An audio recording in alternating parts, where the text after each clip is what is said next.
السلام علیکم ورحمۃ اللہ وبرکاتہ۔ بسم اللہ والصلاة والسلام علی رسول اللہ نبینا محمد وعلی آلہ واصحابہ ومن والاه واشهد ان لا اله الا الله واشهد ان محمدا رسول الله، اما بعد، اعوذ باللہ من الشیطان الرجیم، بسم اللہ الرحمن الرحیم۔ ان الذین کفروا وماتوا وهم کفار فلن يقبل من احدهم ملء الارض ذهبا ولو افتدى به أولئك لهم عذاب أليم وما لهم من ناصرين۔ رب اشرح لي صدري ويسر لي أمري واحلل عقدة من لساني يفقهوا قولي، سبحانك لا علم لنا إلا ما علمتنا إنك أنت العليم الحكيم، رب زدني علما۔ اللهم صل على محمد وعلى آل محمد كما صليت على إبراهيم وعلى آل إبراهيم إنك حميد مجيد۔ اللهم بارك على محمد وعلى آل محمد كما باركت على إبراهيم وعلى آل إبراهيم إنك حميد مجيد۔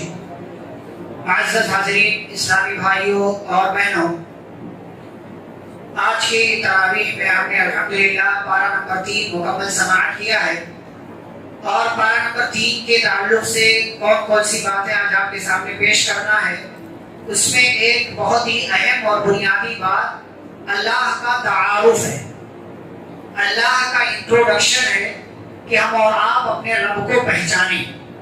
بندہ جب اپنے رب کو نہیں پہچانتا ہے تو رب کے ساتھ شرک کرتا ہے، کفر کرتا ہے، رب کو چھوڑ کر کے کسی اور کی عبادت کرتا ہے۔ تو آج کے اس تیسرے پارے کے حوالے سے جو بنیادی ٹاپک ہوگا وہ ہے اللہ کا تعارف، اور بھی چند باتیں ہم آپ کے سامنے رکھیں گے۔ اللہ کا تعارف شروع ہوتا ہے پارہ نمبر 3 جب آپ پڑھتے ہیں تو 2 آیتوں کے بعد آپ کو ایک آیت ملتی ہے جو قرآن کی سب سے عظیم آیت ہے، اور وہ آیت کون سی ہے؟ آیت الکرسی۔ وہ آیت الکرسی ہے جو الحمدللہ تقریباً سبھی کو یاد ہوتی ہے۔ اللہ لا الہ الا هو الحی القیوم لا تأخذه سنة ولا نوم له ما في السماوات وما في الأرض من ذا الذي يشفع عنده إلا بإذنه يعلم ما بين أيديهم وما خلفهم ولا يحيطون بشيء من علمه إلا بما شاء وسع كرسيه السماوات والأرض ولا يؤوده حفظهما وهو العلي العظيم۔ یہ آیت الکرسی ہے، قرآن کی سب سے عظیم آیت ہے، سب سے عظیم آیت ہے۔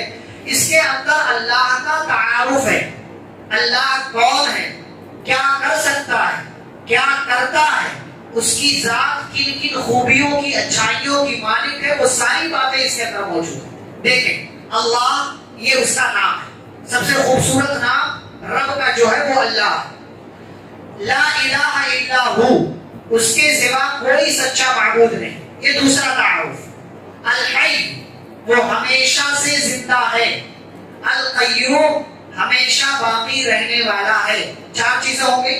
5ویں چیز، لا تأخذه سنة ولا نوم، اسے نہ اونگ آتی ہے، یعنی اس کا پلک بھی جھپکتا نہیں۔ نیند سے پہلے کی جو حالت ہوتی ہے جسے ہم اونگ کہتے ہیں، فرمایا وہ بھی نہیں آتی، ولا نوم، اور نہ ہی نیند آتی۔ یہ 6 چیزیں ہوں گی۔ لہو ما فی السماوات وما فی الارض، آسمان و زمین کی ساری چیزوں کا مالک وہی ہے۔ نمبر 8، من ذا الذی یشفع عنده الا باذنہ، اس کے پاس اس کی اجازت کے بغیر کوئی کسی کے لیے سفارش نہیں کر سکتا۔ نمبر 9، ولا یحیطون بشیء من علمہ الا بما شاء، اور اس کے علم کو کوئی پا نہیں سکتا مگر اتنا ہی جتنا اللہ رب العزت چاہے۔ اور آگے کہا وسع کرسیہ السماوات والارض، اللہ عرش کے اوپر ہے، عرش کے اوپر اس کی کرسی ہے، اس کی کرسی اتنی بڑی ہے کہ اس کرسی نے، اللہ کی اس کرسی نے آسمان و زمین کو گھیر رکھا۔ اتنا بھاری بھرکم آسمان، اللہ کی ذات اتنی عظیم ہے کہ اللہ جس کرسی پر مستوی ہے اس کرسی نے تمام آسمانوں کو اور زمینوں کو گھیر رکھا ہے۔ پھر آگے کہا وَلَا يَئُودُهُ حِفْظُهُمَا، اللہ آسمان کی اور زمین کی حفاظت کرتے ہوئے کبھی تھکتا نہیں ہے۔ وَهُوَ الْعَلِيُّ الْعَظِيمُ، اور اللہ بہت بلند ہے اور بہت بڑا ہے۔ یہ اللہ کا تعارف۔ ہمیں آیت الکرسی یاد ہوتی ہے، لیکن آیت الکرسی میں اللہ کہہ کیا رہا ہے؟ اللہ کا تعارف کیا ہے، ہم اللہ کی کون سی خوبیاں بیان کر رہے ہیں، یہ ساری چیزیں ہمارے دماغ میں نہیں ہوتی ہیں۔ آیت الکرسی کی فضیلت بھی آپ جانتے ہیں، رات کو آپ پڑھ کر کے سو جائیں، اللہ کی طرف سے ایک فرشتہ آپ کی نگرانی کرتا ہے، آپ کے گھر کی حفاظت کرتا ہے، آپ کی ذات کی حفاظت کرتا ہے، آپ کے مال کی حفاظت کرتا ہے۔ اس سے بہتر آپ کو کیا چاہیے؟ یہ خود شیطان کا بتایا ہوا نسخہ، شیطان نے خود بتایا کہ آیت الکرسی پڑھ لیا کرو تو شیطان تمہارے قریب نہیں آئے گا، اور پیارے نبی صلی اللہ علیہ وسلم نے کہا شیطان بھی دور چلا جائے گا اور اللہ کی طرف سے ایک فرشتہ مقرر ہو جائے گا۔ یہ پہلی آیت جس کے اندر اللہ کا تعارف۔ دوسری آیت نمبر 258 سورۃ البقرہ کی۔ ابراہیم علیہ السلام کے زمانے میں کون سا ظالم بادشاہ تھا؟ نمرود ظالم بادشاہ، وہ اپنے آپ کو رب کہتا تھا۔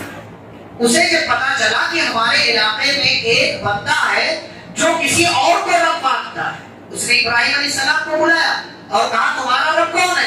ابراہیم علیہ السلام نے کہا میرا رب وہ ہے جو زندہ کرتا اور مارتا ہے۔ تو اس نے کہا میں بھی زندہ کرتا ہوں مارتا ہوں۔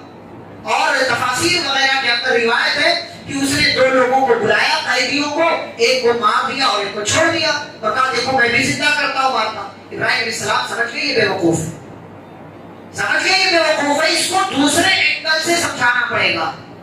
ابھی تک سیدھا سیدھا سمجھا رہے تھے لیکن اس بیوقوف کو سمجھ میں نہیں آیا۔ وہ اعلان کرتا ہے، یعنی اگر آپ کوئی وہ کام کر لیتے ہیں جو اللہ کرتا ہے تو اس کا مطلب یہ نہیں کہ آپ اللہ ہو گئے، اس کا مطلب یہ نہیں کہ آپ رب ہو گئے۔ رب کے ہاتھ میں آپ کے بھی ہاتھ ہیں تو کیا مطلب آپ رب ہو گئے؟ رب سنتا ہے ہم بھی سنتے ہیں تو کیا آپ رب ہو گئے؟ لیس کمثلہ شیء، اس کے جیسی کوئی چیز نہیں ہے، اس کے جیسی کوئی چیز نہیں۔ وَلِلَّهِ الْمَثَلُ الْأَعْلَىٰ، اللہ کی بڑی بڑی مثال ہے، اس کے جیسی کوئی چیز کائنات کے اندر نہیں ہے۔ تو ابراہیم علیہ السلام سمجھ گئے یہ بیوقوف قسم کا ہے، تو اینگل گھمایا اور اینگل گھما کر عقلی دلیل دی، کہا سنو میرا رب وہ ہے جو سورج کو ایسٹ سے نکالتا پورب سے، فاتی بہا من المغرب۔ اب اگر تم اپنے آپ کو رب کہتے ہو تو سورج کو ویسٹ سے نکال دو، پچھم سے نکال دو۔ فبہت الذی کفر، کافر حیران ہو گیا کہ یہ تو بڑی لمبی چال چل رہی ہے، یہ کام تو میں کر نہیں سکتا۔ واللہ لا یہدی القوم الظالمین، اللہ کہتے ظالموں کی یہی حالت ہوتی ہے، اللہ ظالموں کو ہدایت نہیں دیتا۔ تو یہ رب کا پاور ہے کہ زمین سے کئی لاکھ گنا بڑا جو ہے وہ سورج ہے، اس سورج کو اللہ اپنے حکم کے مطابق جب چاہتا نکالتا ہے، جب چاہتا ہے ڈباتا ہے، اور جب چاہتا ہے اس کی روشنی کو چھین کر سورج گرہن لگا دیا کرتا ہے۔ یہ رب کا پاور ہے، یہ رب کی طاقت، ہم نے رب کو نہیں پہچانا، اسی لیے رب کے در کو چھوڑ کر نہ جانے کون کون سے در پر ہم بھٹکتے نظر آتے ہیں۔ رب کو پہچانے یہ رب کا تعارف۔ مزید آگے بڑھیں، تیسری آیت نمبر 259۔ ایک انسان تھے اور مفسرین نے لکھا وہ عزیر علیہ السلام تھے، ایک جگہ سے گزر رہے تھے، ایک علاقہ تھا کھٹر تھا، آباد و آباد نہیں تھا، پوری تمام بستی ویران ہو چکی، اور جو چھپر جو علاقے تھے وہ عہدے میں پڑے ہوئے تھے۔ ان کے دل میں بات آئی انا یحیی ہذہ اللہ بعد موتہا، یہ سارے تو مر چکے ہیں، کب کا مر چکے ہیں، اللہ ان کو کیسے زندہ کرے گا؟ ان کے دل میں یہ بات آئی، دماغ میں یہ خیال آیا، اور ان کو اسی وقت اللہ نے موت دے دیا، مار دیا۔ فاماتہ اللہ، کتنے سال؟ 100 عام، 100 سال، اور 100 سال کے بعد اللہ نے اسی جگہ پر ان کو زندہ کیا۔ قال کم لبثت، کہا بتاؤ کتنے دن یہاں ٹھہرے؟ قال لبثت یوما او بعض یوم، دیکھا آس پاس ادھر ادھر دیکھا ہوگا، کہا ایک دن، یا لگتا ہے کہ دن کا کچھ حصہ۔ تو اللہ نے کہا بل لبثت 100 عام، کہا 100 سال تم یہاں ٹھہرے ہو۔ فانظر الی طعامک وشرابک لم یتسنہ، دیکھو تمہارا کھانا بھی موجود ہے، تمہارا پانی بھی موجود ہے، اس کے اندر سے بدبو نہیں آ رہی۔ 100 سال حفاظت کون کر رہا ہے؟ وانظر الی حمارک ولنجعلک آیۃ للناس، یہ تمہارا گدھا ہے، یہاں پر یہ تمہارا گدھا ہے، یہ سارا کام ہم اس لیے کر رہے ہیں تاکہ لوگوں کو ایک نشانی دکھا سکے کہ کیسے ہم مرے ہوئے ڈھانچے کو گوشت پہناتے ہیں، اور یہ جان لو کہ اللہ ہر چیز پر قادر ہے۔ یہ ایمان ہونا چاہیے کہ اللہ ہر چیز پر قادر ہے اور وہ جو چاہے تو کر سکتا ہے۔ ایک اور آیت اس سے بعد والی، ابراہیم علیہ السلام، آیت نمبر 260۔ ایک مرتبہ ابراہیم علیہ السلام کے دل میں خیال آیا کہ اللہ نے کہا ہے کہ مردوں کو زندہ کرے گا دوبارہ قیامت قائم ہونے کے بعد، تو کیسے زندہ کرے؟ ایمان تو تھا، تو اللہ سے کہا اللہ تو مجھے دکھا دے تو مردوں کو کیسے زندہ کرے؟ تو کہا ابراہیم ایمان نہیں ہے؟ کہا اللہ ایمان تو ہے، وَلَٰكِن لِيَطْمَئِنَّ قَلْبِي، دیکھ لوں گا تو دل مزید اطمینان نہ ہو جائے، اس لیے کہ دیکھنے کے بعد انسان کو زیادہ یقین آتا ہے، تو کہا دیکھ لوں گا تو دل کو مزید اطمینان ہو جائے گا۔ تو اللہ نے کہا 4 پرندے پکڑو، پکڑے 4 پرندے، پھر کیا کہا کہ ان پرندوں کو اچھی طریقے سے دیکھ لو کہ تم نے انہی پرندوں کو پکڑا ہے، مانوس ہو جاتے، جیسے ہم گاؤں میں اپنی بکریوں کو اپنے جانوروں کو پہچانتے ہیں نا، ویسے ہی کہا دیکھ لو پہچان لو، اور جب پہچان لو تو ان کو ذبح کرو، بوٹی بوٹی کرو، اور ہر جانور کی ایک ایک بوٹی لے جا کر پہاڑ پر رکھ کر آ جاؤ، اور آنے کے بعد تم مدعوہن، پھر ان کو پکارو، یاتینک سعیا، وہ سارے پرندے جن کی بوٹی ہو چکی ہے وہ تمہارے پاس دوڑتے ہوئے آئیں گے۔ وَاعْلَمْ أَنَّ اللَّهَ عَزِيزٌ حَكِيمٌ، جان لو کہ اللہ غالب ہے، سب سے اوپر ہے، حکیم ہے، حکمت کے ساتھ وہ سارے کام کرتا ہے، اس کے کاموں میں کبھی بھی کوئی عیب نہیں ہوا کرتا۔ بات آگے بڑھتی ہے، اب آیت نمبر 261 سے لے کر کے آیت نمبر 274 تک اللہ نے صدقہ اور خیرات کرنے کا اور حکم دیا، اس کا فائدہ بیان کیا، اور اگر آپ صدقہ اور خیرات کر کے احسان جتلاتے اس کا نقصان بتایا، کس کس کو آپ صدقہ دے سکتے ہیں، وہ ساری باتیں بیان کی۔ بہت اختصار کے ساتھ میں اشارہ کرتا ہوں، اللہ نے کہا آپ 1 روپیہ دیں تو وہ 1 روپیہ آپ کے لیے 700 اور اس سے بھی اوپر جاتا ہے، یہ ایک بات خرچ کرنے کی فضیلت ہے۔ دوسری بات، آپ کسی کی 1 لاکھ روپے کی مدد کر دیں، وہ 1 لاکھ روپے مدد کرنے کے بعد آپ اس کے سامنے احسان جتلا دیں کہ تو وہی ہے نا جس کی میں نے مدد کی تھی، تو آپ کا 1 لاکھ روپیہ بھی گیا اور آپ کو ایک نیکی بھی نہیں ملے گی۔ یا آپ نے احسان تو نہیں جتلایا لیکن کوئی کسی پر آپ نے احسان کیا تھا، اب اس کی وجہ سے آپ تکلیف دے رہے ہیں اس کو، اور وہ بیچارہ چونکہ آپ کا احسان لے رکھا، اس نے آپ سے کچھ کہتا نہیں ہے، تو احسان جتلانے سے بھی صدقہ برباد، اور احسان تو آپ نے نہیں جتلایا لیکن جس پر احسان کیا اس کو تکلیف دی ہے، تو تکلیف اگر آپ نے دے دیا تو تب بھی آپ کا صدقہ برباد ہو گیا۔ صدقے کے تعلق سے تیسری بات کہ آپ جو بھی صدقہ 10 روپیہ ہی دیں لیکن اچھا مال دیں، اچھی نوٹ دیں۔ ہمارے ہاں جو پوری مارکیٹ میں نہیں چلتا وہ مسجد میں چلتا ہے، وہ باکس کھولو، آپ ڈبے کھولو، وہ جھولی کھولو تو اس میں کئی نوٹ پھٹے ہوئے نکلتے ہیں۔ گاؤں میں دیکھو آپ، جس کو آپ پرپوزا بولتے ہو، وہ لا کر کے مسجد کے اندر ڈال کر چلے جاتے ہیں، جس کے اندر آدھا دانا ہوتا ہے آدھا دانا نہیں ہوتا، وہ ایک بوری اٹھایا اور لے جا کر دے دیا، ایسا لگتا ہے کہ اللہ پر احسان کر کے آئے۔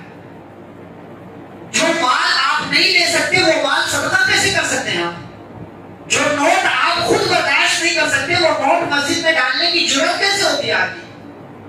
جنت ایسے نہیں دیکھتے۔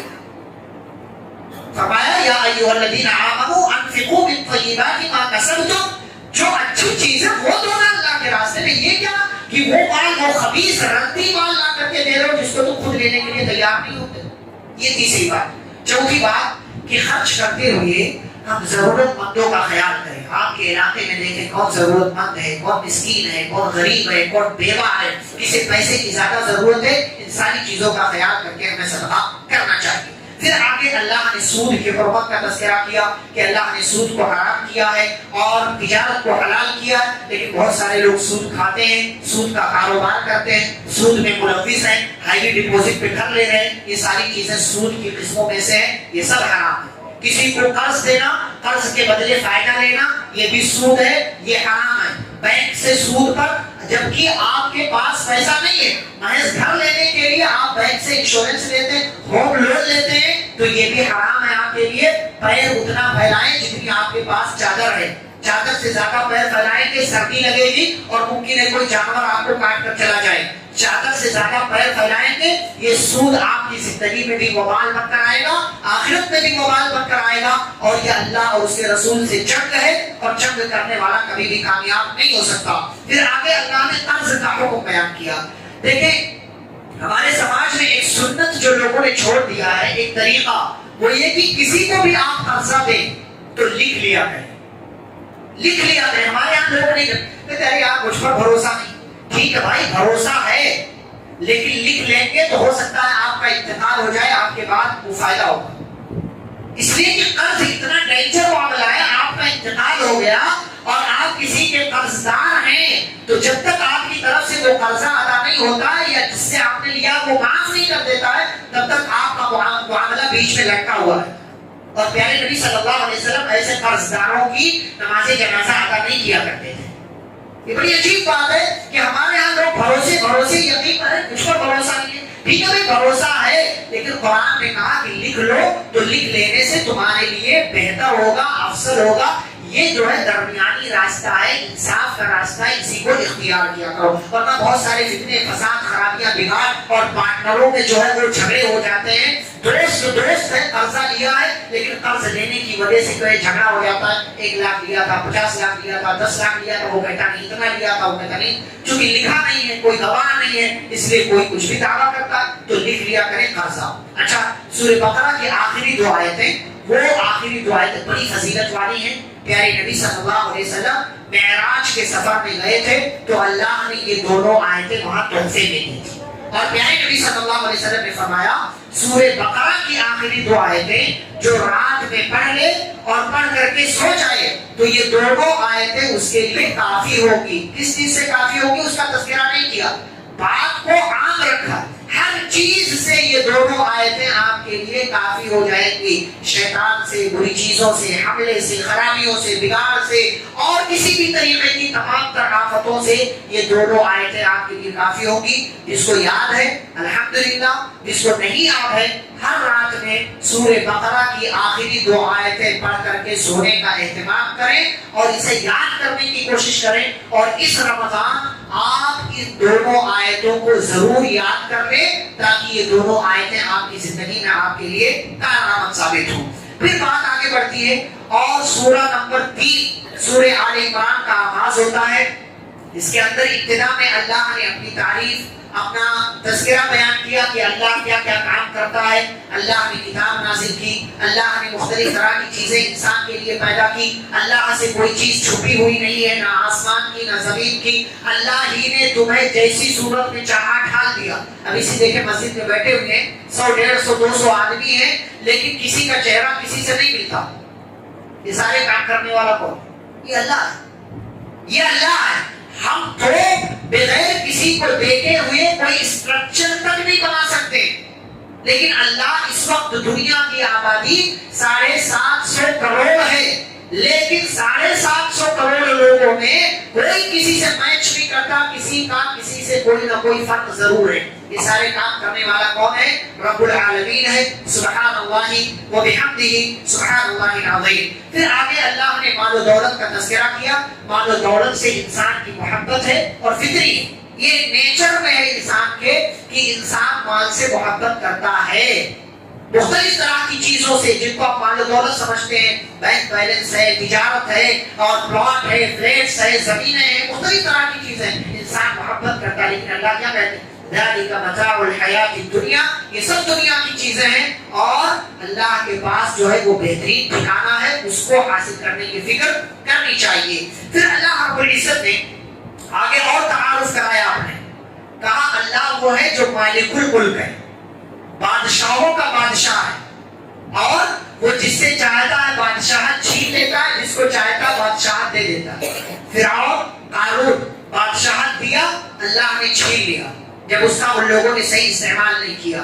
اور اللہ نے جس کو چاہا، جیسے چاہا، جب چاہا بادشاہت سے نواز دی. وہ عزت دینے والا ہے، وہ ذلیل کرنے والا ہے.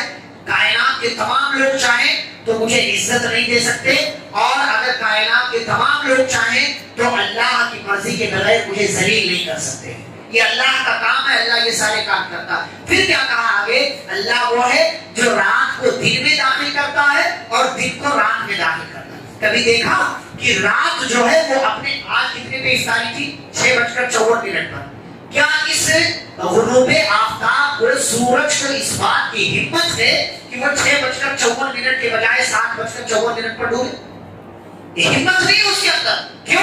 اس لیے کہ وہ رب کی مرضی کے مطابق چل رہا ہے. لیکن ہم انسان اتنے بے وقوف ہیں کہ ہم اللہ کی مرضی کے بغیر اپنی مرضی کے مطابق زندگی گزارتے ہیں. کائنات کی کوئی بھی چیز اللہ کی مرضی کے خلاف نہیں جاتی. یہ انسان کی جرأت اور ہمت ہے کہ یہ انسان اللہ کی مرضی کے خلاف جا کر کے اپنی مرضی کی زندگی گزارتا. پھر کہا اللہ وہ ہے جو زندے کو مردے سے نکالتا ہے اور مردے کو زندے سے نکالتا ہے.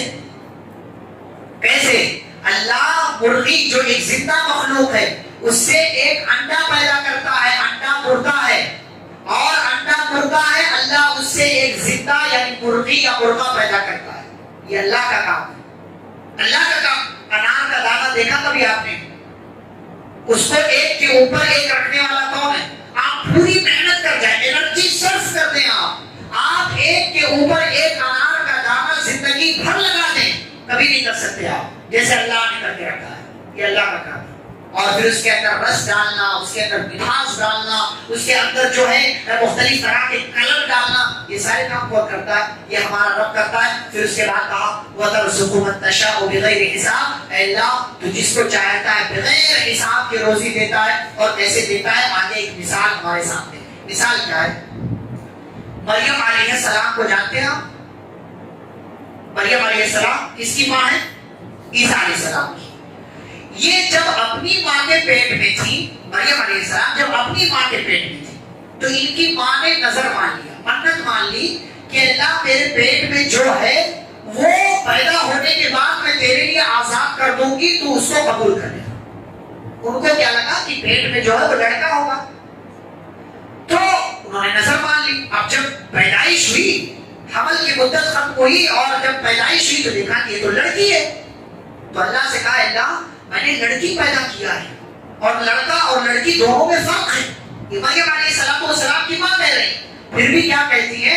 اے اللہ میں نے اس کا نام مریم رکھا ہے اور اس کو میں نے تیری پناہ میں دے دیا ہے شیطان سے, لہٰذا تو اس کی حفاظت کرنا. اب اللہ نے کیسے حفاظت کی دیکھیں. اللہ نے اس بچی کو اس کے خالو حضرت زکریا علیہ السلام کی کفالت میں دے دیا. زکریا علیہ السلام نبی ہیں اور مریم علیہ السلام کے خالو ہیں. کفالت میں دے دیا کہ زکریا آپ اس بچی کی کفالت کریں گے, آپ اس بچی کی تربیت کریں گے. اب ایک نبی جب کسی بچے کی تربیت کرے گا تو کتنی خوبصورت تربیت کرے گا. تربیت کر رہے ہیں اپنے گھر میں ایک خاص جگہ انہوں نے مریم علیہ السلام کے لیے فکس کر دیا کہ مریم یہیں پر رہے گی. کھانا میں لا کر دوں گا, پانی میں لا کر دوں گا, جس چیز کی ضرورت ہوگی مریم کو لا کر کے میں دوں گا. کچھ دنوں تک چلا. بیچ میں ایسا ہوا کہ زکریا علیہ السلام جب مریم کے پاس آتے ہیں تو دیکھتے ہیں کہ ان کے پاس کچھ ایسے آئٹمس کھانے کے موجود ہیں جو میں نے لا کر کے نہیں دیا. یہ اللہ کی پاور دیکھیں آپ کہ میں نے لا کر نہیں دیا. مریم انا لکی ھذا, یہ تمہارے پاس آتا کہاں سے؟ سوال کر بیٹھے تھے کہ لانے والا میں, دینے والا میں, یہاں تک پہنچنے والا صرف میں لا کر نہیں دیا تو تمہیں یہ سامان, یہ مال, یہ کھانا کون دے رہا ہے؟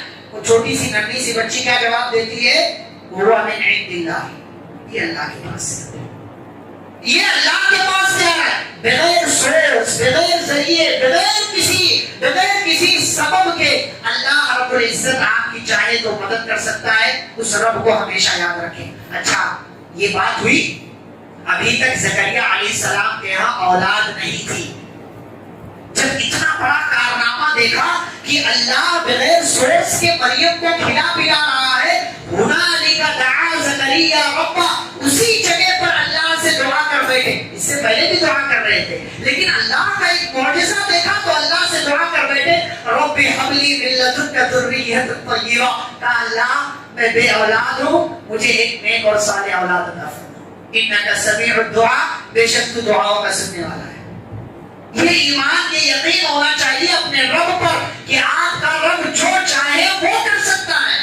زکریا علیہ السلام نے اسی جگہ پر, اور 12 نمبر 16 سورہ مریم آپ دیکھیں بالکل شروع میں اللہ نے کہا, زکریا علیہ السلام دعا مانگ رہے, اے اللہ میری ہڈی کمزور ہو چکی ہے, سر کے بال سفید ہو چکے ہیں, اے اللہ میری بیوی مجھے 5 نظر آتی ہے, بوڑھی ہو چکی ہے, وَلَمْ أَكُنْ بِدُعَائِكَ رَبِّ شَقِيًّا, لیکن مولا کائنات ابھی بھی میں تجھ سے مسلسل دعا مانگ رہا ہوں, دعا مانگنے سے پیچھے نہیں ہٹا ہوں. رب هب لی من لدنک ولیہ, میرے رب تو مجھے ایک نیک اور صالح اولاد عطا فرما. اللہ نے جب زکریا علیہ السلام کا یہ ایمان اور اس یقین کے ساتھ دعا مانگتا دیکھا تو اللہ نے فرشتوں کو بھیجا, اسی محراب میں, اسی جگہ پر زکریا علیہ السلام نماز پڑھ رہے ہیں، فرشتوں کی آسمان سے آمد ہوتی ہے بشارت اور خوشخبری لے کر کے، یا زکریا خوش ہو جاؤ، ان اللہ یبشرک بیحییٰ مصدقا بکلمۃ من اللہ وسیدا وحصورا ونبیا من الصالحین۔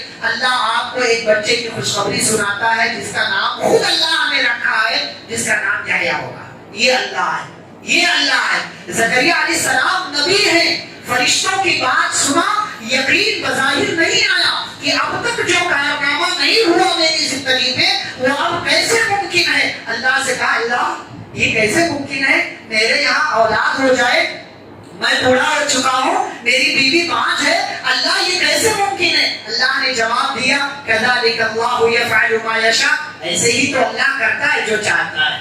زکریا علیہ السلام نے کہا اللہ پھر بھی ایک گزارش کرتا ہوں، رب اجعلنی آیا، ایک نشانی تو بتا دے تاکہ جب میری بیوی حمل سے ہو تو کوئی نشانی نظر آ جائے تاکہ مجھے یقین ہو اور میں اس خبر کو قبول کر سکوں۔ تو اللہ نے کہا زکریا جب یہ خوشخبری مکمل ہوگی تو آپ کی زبان 3 دن کے لیے بند ہو جائے گی، صرف آپ اشارے سے بات کر سکیں گے، زبان سے اپنی بات نہیں کر سکیں گے۔ اور جب یہ معاملہ آپ اپنی زندگی میں دیکھ لیں، وَاذْكُرْ رَبَّكَ كَثِيرًا وَسَبِّحْ بِالْعَشِيِّ وَالْإِبْكَارِ، تو آپ صبح شام اپنے رب کا ذکر کریں، اپنے رب کی تسبیح بڑائی اور بزرگی بیان کریں۔ یہ اللہ کی قدرت ہے، یہ اللہ کا کارنامہ۔